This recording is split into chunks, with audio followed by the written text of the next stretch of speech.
No niin, morjesta. Tää on taas sit Ännikääliö ja Ikarian part 3. Tällä kertaa aiheena on merirosvous, sen takia mulla on tämmönen pääkallofetsi päässä. Ja taustalla pyörii jo tommonen 2,5 minuutin kaappausreissu. Ei mitään, kuunnellaan ihan pieni hetki taustamusiikkia. Pistäpäs neiti näpsä vähän lisää vokkia.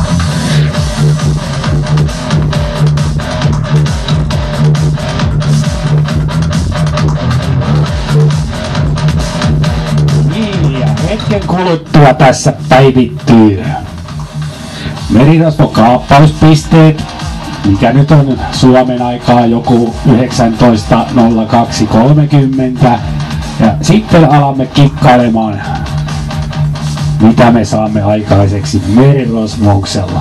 Tuosta musiikista vielä sen verran, että se oli semmoista renkutusta, mitä mä joskus tuon kitaran kanssa on harrastanut edesmenneen ikapelaajan Mr. Putkan kanssa. Ei tommoista transeheriä, vai mitä se nyt mahtaisi ollakaan. Palataan siihen sitten myöhemmin. Siirrytään tonne koneen pariin ja katsellaan, että mitä me saadaan ryöstettyä kavereilta. Jees. No niin. Elikkä täällä pitäisi olla päivittynyt jotakin kivaa. Merirosvopoja. Minulla täällä nyt on 14 000, eli mä saan aika hyvän listan. Ensimmäisenä kannattaa, kun lähdetään tappelemaan merirosvoilla, katsoa, että sulla on Poseidoni päällä. Otetaan tuolla tommonen kaupunki auki. Nämä on näitä ihmeitä. Ja siellä nyt on näköjään Pose päällä vielä 53 minuuttia risat. Sitten avaamme merirosvopaikan. Ja olen tarkoituksella hakenut tämmösen 14 000 pojoa itselleni pohjille, koska kaikki simsarit painaa sen 16 tunnin kaappausreissun, mikä on 7414. Ja se kerrottuna 2, niin saa aika hyvän tämmösen listan. Ja sitten rupeamme etsimään täältä sopivaa uhria. Uhrille ei kannata mennä, kun se vetää herneet nenään. MV2 ei kannata mennä, kun sekin vetää herneet nenään. Separin kasva on tehnyt just rauhan. Trompi nyt on, voisiko sanoa, melkein kaveriliittolainen. Mangolassia en tunne, eli siinä mä aukasin ensimmäisenä hänen kohdan. Hänen saarensa löytyy koordinasta 5840. Ja harmikseni huomaan, että täällä ei yhtään vapaata paikkaa. Elikkä sitten mä otan viereisen maailmanäkymän tuolta vasemmalta auki. Heti kun tää mun mokkulani nyt suostuu toimimaan. No niin. Kiva, kiitti. Ja tuolta löytyy yksi paikka, 16 on maksimi tai 17 mitä saarelle mahtuu. Ja sitten me etsimme tuolta tuollaisen paikan, johon laitamme satelliitin matkaan. Elikkä pistetään sinne nyt vähän puuta ja marmoria, jotta saamme satelliitin sinne rakentumaan.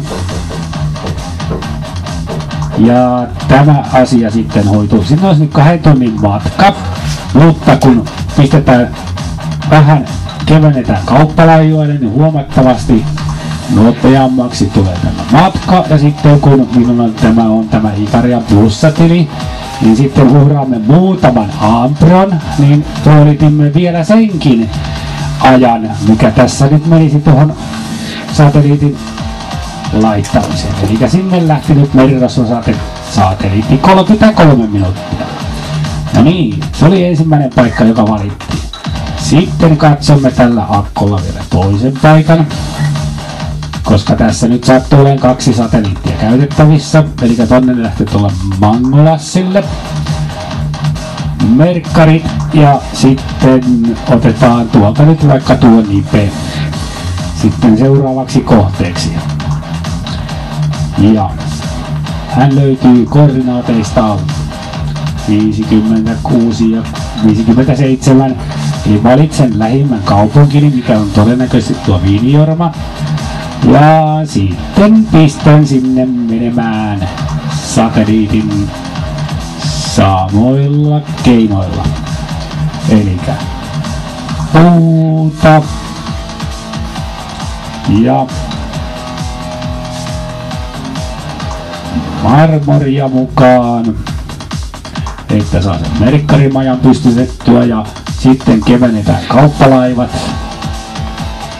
ja pistetään sitten noin ampriot tohon vielä lisäksi, niin huomattavan nopeasti päästään saarelle rosvoilutouhuihin. No niin, tämä oli tämä ensimmäinenÄnniksen akkoista. Tämä on itse asiassa Anniponi, joka lähetti nuo. Sitten vaihdamme selainta, josta löytyy sitten toinen akkoni.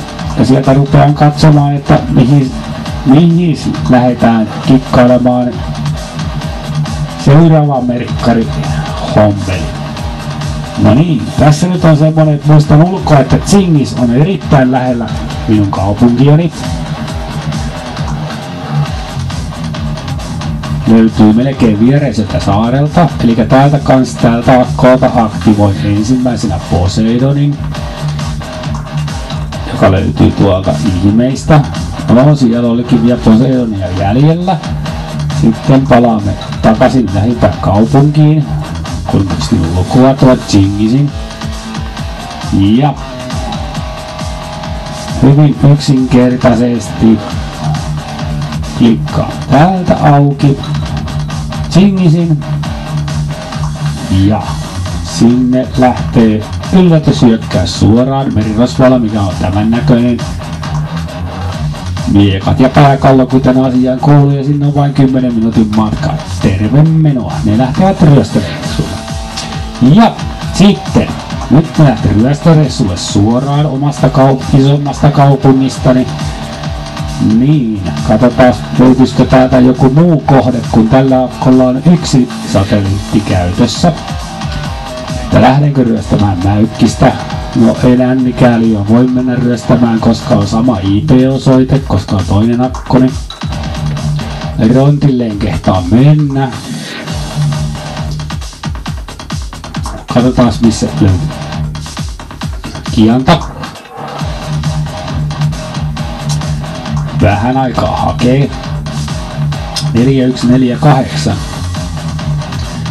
Tällä akkolla mulla ei ole ihan lähellä kaupunkia hänen tykönsä, niin en vitsi satelliittiakaan laittaa, koska sen matka kestää jonkun aikaa.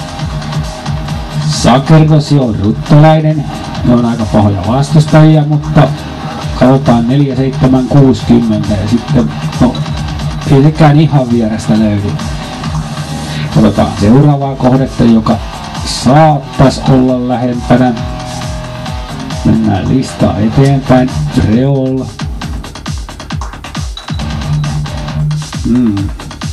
56.8. Nyt ei kyllä muista, onko olisi lähelläkään tuommoista mestaa. Ei kannata laittaa. Ja vielä katsellaan listaa eteenpäin. Löytyisikö Doge? 6655, no ei sekään ole ihan vieressä. No sitten kun mä nyt olen tämmönen ikahirmu, niin sitten mä tässä kohtaa tarkistan kolmannen akkoni. Löytyisikö sen listolta joku kiva mies tai nainen, jolle voisin laitella noin merkkarini matkustamaan.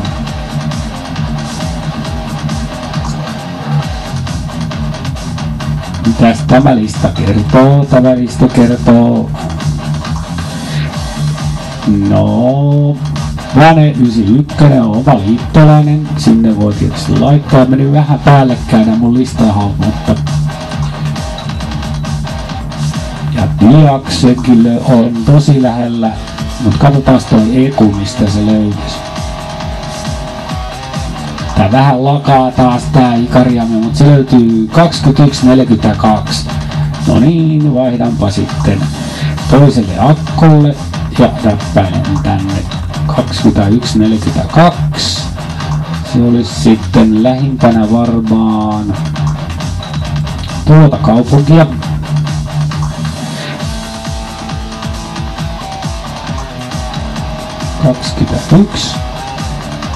Koordinaatteihin ja 42 ja sinne lähetämme sitten satelliitin hakemaan verkkaripojoja. Taas sama juttu. Puuta ja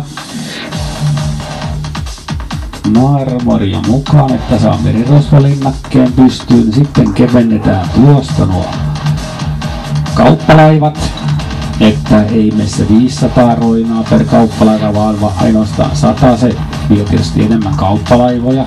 Ja sitten Ambrokehiin niin taas nopeutui huomattavasti tämä reissu. No niin. Elikkä silloin kun on monta akkoa, niin kannattaa tehdä listat tai hakea listat sillä tavalla, että ottaa esimerkiksi 7414 verkkaripoja yhdelle akkolle, seuraavalle vaikka sitten sen 14828, mikä on 2 kertaa 16 tuntia kaappausreissu. Ja sitten jos on kolmas, niin ottaa sitten jostain väliltä, niin saa mahdollisimman paljon hakukohteita ja sitten panostaa sille yhdelle akkolle sen merkkarivahvuuden, niin sitten hakee sillä akkolla kaikki, kun saa ne tiedot näistä toisilta akkoilta. Toki liittolaiset voivat lähetellä näitä tietoja myös sinulle. Ja sitten näillä heikommilla akkoilla sinä voit totta kai auttaa liittolaisia. Eli tässä kohtaa mä käyn kiekasemassa tolle rakkaalle avovaimolleni, eli Ninnikselle, että tuleepa ryöstämään Ännikääliön pojat pois ennen kuin joku muu kerkiää. Ja sitten hän tulee hakemaan multa pojat pois. Koska mä en todellakaan jaksa ihan joka akkolle kerätä hirvittävää vahvuutta, vaan oikeastaan 1 tai 2 korkeintaan. Tämä kolmas, joka pääsi panneista juuri tuossa pari päivää sitten, niin sillä minä vain naputtelen kavereille pojoja. Eli niinkin voi toimia toki. Ja sitten kun ne merkkarit sieltä lähti,